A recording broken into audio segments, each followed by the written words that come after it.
Olá, amigos do DI Regional, do portal da DI. Recebemos hoje aqui a visita do deputado estadual Sargento Lima, deputado de segundo mandato do PL, né, Partido Liberal. Obrigado, deputado, pela sua visita e a gente vai fazer um bate-papo aqui, né, sobre as ações do mandato e outras temáticas também. Obrigado, seja bem-vindo. Eu que agradeço ao Diário de Iguaçu, agradeço a tua equipe, né? E também pela recepção que a gente teve aqui muito boa em Chapecó e região e toda a região do Grande Oeste do estado de Santa Catarina. Então, o deputado Sargento Lima, como a gente já citou, né, foi 23 anos policial militar, né, agora está na reserva, o segundo mandato de deputado estadual, dobrou a votação, né, da primeira para a segunda eleição, eleito pelo PL, partido do ex-presidente Bolsonaro, e do governador Jorginho Melo. Então eu começo por aí, né, deputado. O senhor tem um posicionamento bem incisivo, né, em relação a pautas conservadoras, a gente que acompanha aí o seu trabalho na LESC percebe isso. Como é que o senhor vê essa questão primeiro da não eleição, né, da reeleição do Bolsonaro e também ao mesmo tempo a eleição do Jorginho aqui em Santa Catarina, né? Fico muito contente de morar num estado que fez o dever de casa. O catarinense, pelos números percentuais nas urnas, ele indicou que sabe votar, né? Tanto que foi o estado que foi campeão percentualmente de votos para o presidente Bolsonaro. Ele fez o dever de casa e votou certo, né? Isso aí já é um motivo que me deixa muito contente. O Jorginho, ele tem o seu trabalho, né, de uma carreira inteira política, representando muitíssimo bem o estado de Santa Catarina, desde vereador no seu primeiro mandato, né, passando como deputado estadual, deputado federal, senador da República, o melhor senador do Brasil, eleito 2 vezes.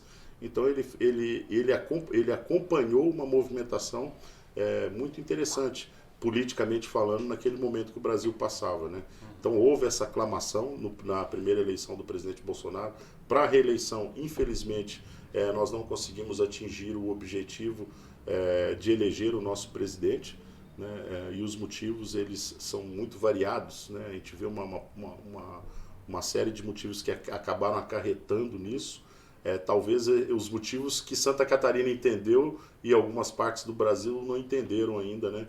De que esse Brasil ele é um torrão único, que não se deve remar cada um para o seu lado, né? Tanto que Santa Catarina é o 5º estado da federação a enviar recursos para o governo federal, é o 20º. Então, Santa Catarina também sempre ajudou muito o Brasil, né? E a gente poderia... E o retorno não é... O retorno está muito aquém daquele que é o justo. E o restante do Brasil, em vez de falar assim, olha, nós temos que nos espelhar nos melhores exemplos, e Santa Catarina é um exemplo para o Brasil.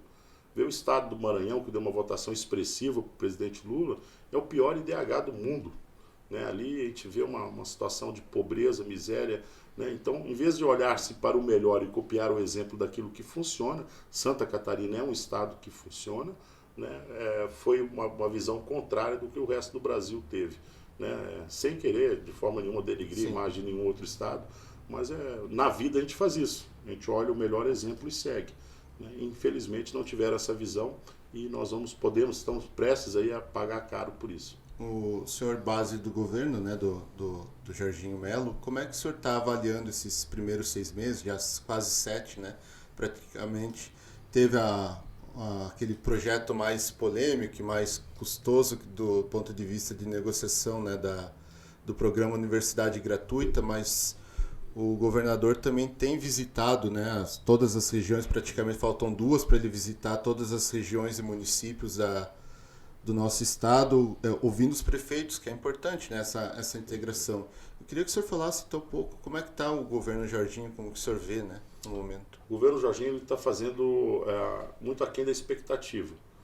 Por que eu digo isso? Porque nós tínhamos uma expectativa de que ele poderia ir pior pelas condições de que o Estado foi nos entregue. Não somente culpa do Carlos Moisés, mas também dos seus outros 2 antecessores, né? Santa Catarina, ela vem desde a gente falando da previdência do servidor público, falando da infraestrutura das rodovias estaduais, ela vem se dilapidando ao longo de vários anos, vários mandatos, né?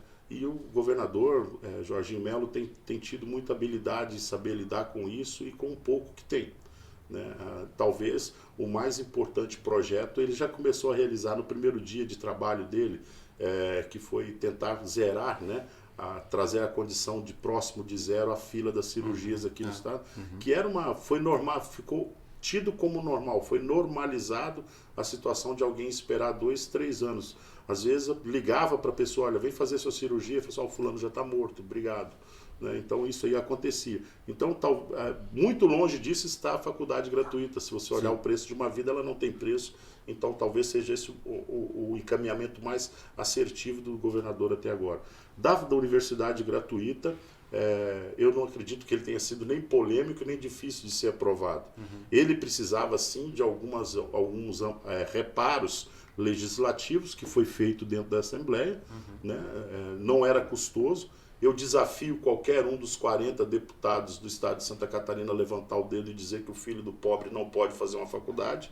Né? Inclusive teve um que votou contra, dois, né? Dois, um do Novo, né? E o outro do PSOL. Né? Então aí você já começa a calcular qual que é a linha que segue, né? Esses teus posicionamentos ideológicos, cada um deles. Né? Numa decisão salomônica, ali em relação ao Novo. Né? Eu não concordo mesmo que isso faça mal para alguém. Né? A política não é isso. A política é você trabalhar, você se sacrificar, você cortar na tua carne para fazer o mal, para fazer o bem para alguma pessoa. E o do PSOL foi por uma questão de que foi inserido ali dentro um projeto nosso da direita, do deputado Gessé Lopes, com o nosso amplo apoio, de que se fosse feito ali a possibilidade de fazer o teste toxicológico. Né? Na minha opinião, é muito mais do que justo. Se o sujeito tem dinheiro para comprar maconha, para comprar cocaína, ele tem dinheiro para pagar a mensalidade dele, não pode ser subsidiada com dinheiro do contribuinte. Sim. O senhor falava aqui da tua agenda aqui na região, tem uma questão ali envolvendo Saudades e Cunhaporã, que é a demarcação de terra indígena, né? Qual foi especificamente, então, o teu roteiro aqui na região oeste, e também falando já desse tema da demarcação ali? Hoje eu me sinto muito chateado, aborrecido com a população do estado de Santa Catarina num motivo bem específico. Parece que todo mundo está fechando o olho para uma das questões mais importantes que hoje acontece no Brasil, é a demarcação do marco temporal, e Santa Catarina pode ser ferida de morte na sua economia se isso acontecer. Porque o marco temporal não é somente o fato de que terras possam ser ocupadas por índios que não foram demarcadas até a data da Constituição de 88. Ele é muito mais complexo que isso. Ele pode estender isso, inclusive, até mesmo para uma área urbana. Não há limites para isso. Né? Ele pode também estender a possibilidade de fazer de celebração de contratos com organizações não governamentais internacionais. Mais uma, ele pode dar direito à extração mineral. Então, a preocupação não é você devolver uma terra ancestral para uma pessoa, o que não é o caso de Cunhaporã, e muito menos de Saudade, porque essa ocupação aconteceu há 23 anos, em data posterior à promulgação da Constituição de 88. E ali dentro, também com todo respeito, a Igreja Católica colocou a mão em cima e atrapalhou muito o processo ali, porque foi mesmo através da igreja que esses ônibus foram deixados índios aqui, no Grande Oeste, foram deixados lá na região de Araquari, no litoral, ali na cidade vizinha de Joinville, foram deixados inclusive próximo de Florianópolis, ali em algumas regiões, né? José Bolteix, são índios que não estavam ali, foram trazidos há menos de 25 anos, ou em data posterior à da Constituição. Esse que está dando mais polêmicas e trabalho. E detalhe, nenhuma dessas propriedades são latifúndios. Existe uma média ali de 14 até 18 alqueires cada uma, o que são pequenas empresas agrícolas, né, que eles chamam de colono, e eles têm orgulho de ser chamados de colono, mas é uma empresa agrícola. E não fizeram a conta ainda de quanto o governo federal e o governo estadual já investiu nessas pessoas. Porque elas estão ali naquelas terras há 50 anos contratando crédito para comprar trator, contratando crédito para poder fazer plantação, contratando crédito para construir um aviário. Então, houve sim um empenho do Estado para essas pessoas e agora está sendo renegado esse direito. Ela tramita agora no Senado, espero que os senadores tenham essa visão de olhar para Santa Catarina, os senadores de outros estados, porque os nossos têm a obrigação moral de votar. obrigação moral. E aquele que votar contra ao fato de que se respeite o marco temporal, ele deve ser penalizado nas urnas, ele, seu partido e seus deputados e seus prefeitos e vereadores. Porque o vereador ele tem que virar para o prefeito dele e falar: vereador, fale para o nosso deputado do nosso partido aí votar direitinho. O deputado tem que pegar o telefone, ligar para o senador e falar: senador, pô, pelo amor de Deus, você está tratando de uma questão que é crucial para o nosso estado, para a economia do nosso estado aqui. Né? E a gente já teve ali situações, fora essas questões econômicas e até de uma colocação geográfica, que a gente pode mudar a geografia de um estado com isso, né? Nós temos as questões que são humanitárias mesmo. Tem pessoas que já cometeram suicídio só pela perspectiva de perder uma terra que mora 50 anos dela. Nós estamos falando de 5 gerações morando no mesmo terreno. Deputados, eu vi que o senhor teve um posicionamento, até como militar que foi, né? A respeito das escolas cívico-militar, que foi um programa que foi encerrado, ou vai ser encerrado pelo governo federal, embora Santa Catarina, assim como outros estados, já anunciaram que vão manter, né, por iniciativa estadual. O senhor, como ex-militar, ou não sei se digo ex-militar ou militar da reserva, né? Mas qual é a sua perspectiva, a sua opinião sobre isso, né? O senhor acredita que realmente também tem muito, às vezes é muita informação equivocada, pensa que virou um quartel, né, a escola, e não é bem assim. Queria que o senhor talvez falasse um pouco mais sobre isso. O que eu acho engraçado é quando uma pessoa ela tem um problema na boca, ela vai atrás de um dentista, né? Ela tem no dente, ela vai atrás de um dentista, ela vai atrás de um especialista. Né? Ela tem um problema ali de algum distúrbio, alguma coisa que lhe incomoda no seu comportamento, vai atrás de um especialista que é o psicólogo. Mas quando se trata de segurança pública, todo mundo é especialista. Né? Não se consulta o especialista em segurança pública, são aquelas pessoas que efetivamente conseguem arrimar a sua família no trabalho, trabalhando, fazendo aquilo que fazem. Você pode se dizer que é repórter, e estufar o seu peito e dizer: eu sou. Por quê? Porque eu consigo pagar pelo menos a minha comida com o meu trabalho. Né? Agora você vai em especialistas que não executam a função. Então criou-se uma mística em torno desse assunto, baseada na opinião de professores. Tem o maior respeito por todos os professores, na opinião do síndico do prédio, na opinião do pipoqueiro. Perguntaram para todo mundo, menos para a polícia. Algo que era interessante se levar em consideração é o que já acontece nos países de primeiro mundo. Vê nos Estados Unidos. Lá dentro existe protocolo para todo tipo de ação, para qualquer tipo de evento, né, que extrapole a normalidade. Por exemplo, lá se treina para uma situação de incêndio, no Japão se treina para uma situação de terremoto. Aqui no Brasil a gente pode muito bem criar protocolos que inclusive podem substituir até a presença física de um policial lá dentro. Né? Alarme, não adianta a gente estar fazendo planos de pisar em Marte se a gente não consegue fazer um link eletrônico entre uma escola e uma delegacia e um quartel. Parece que a gente está vivendo no meio da selva, então a gente não pode se comportar dessa forma. A tecnologia existe para isso. Quando você perguntar para um especialista: eu faço um muro ou uma grade? E o especialista vai dizer: faça uma grade. Qualquer especialista em segurança vai falar isso. Porque quem passa pela rua patrulhando no policiamento ostensivo, que é o trabalho ordinário da Polícia Militar, vai conseguir enxergar lá o fundo do pátio da escola e ver o que está acontecendo lá dentro. Já aquele que é o entendedor, o metido a entendedor, ele vai querer que construa um muro de 3 metros de altura, quando você não sabe se o potencial agressor está lá dentro, é um funcionário, é um aluno, se ele preparou isso, até dificulta até mesmo o acesso das guarnições que chegarão para ajudar. E em caso de incêndio, morre todo mundo que estiver dentro do intramuros. Né? Então, assim, olha, é muito complexo conversar sobre isso aí e as pessoas terem que assumir um posicionamento e falar assim: eu errei, eu estou errado naquilo que eu falei, vou botar cerca elétrica, vou colocar uma grade em cima. Não, trabalhe-se com comportamento. O trabalho é todo comportamental.